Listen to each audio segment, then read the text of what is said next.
Après la venue de Greta Thunberg il y a 10 jours, la contestation autour de l'A69 prend de plus en plus une dimension internationale.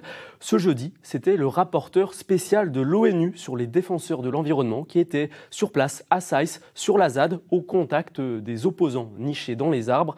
Marion Meyer et Sarah Karama étaient sur place, mais vous allez voir, la gendarmerie leur a compliqué la tâche. Notre caméra n'était pas la bienvenue. C'est une visite très attendue par les militants. Michel Forst, rapporteur spécial des Nations Unies, rencontre à Saïs les activistes. Et à peine arrivé, le ton est donné. C'est une honte, regardez comme il tire dessus. Et il y a le rapporteur de l'ONU qui est là.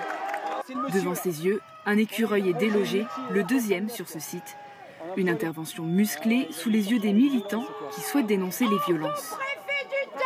Les exactions et les harcèlements et les mises en danger se sont arrêtés juste avant qu'il arrive en fait. La nuit dernière, on nous a laissé dormir. On nous a pas harcelés avec des morceaux, avec du bruit de ferraille, avec des sifflets, des cris d'animaux, etc. et des thromboscopes dans la figure. Donc je suppose que tout va être fait de manière à ce qu'ils ne puissent pas constater ce qui se passe ici. J'ai demandé et obtenu l'accord des autorités françaises de pouvoir m'approcher des arbres et d'écouter les témoignages des personnes qui en fait ont des choses à me dire, à me raconter. Mais encore une fois, tout est confidentiel. Michel Forst est ensuite invité à se rendre sur la ZAD, là où notre caméra n'a pas pu le suivre. La presse n'est pas la bienvenue.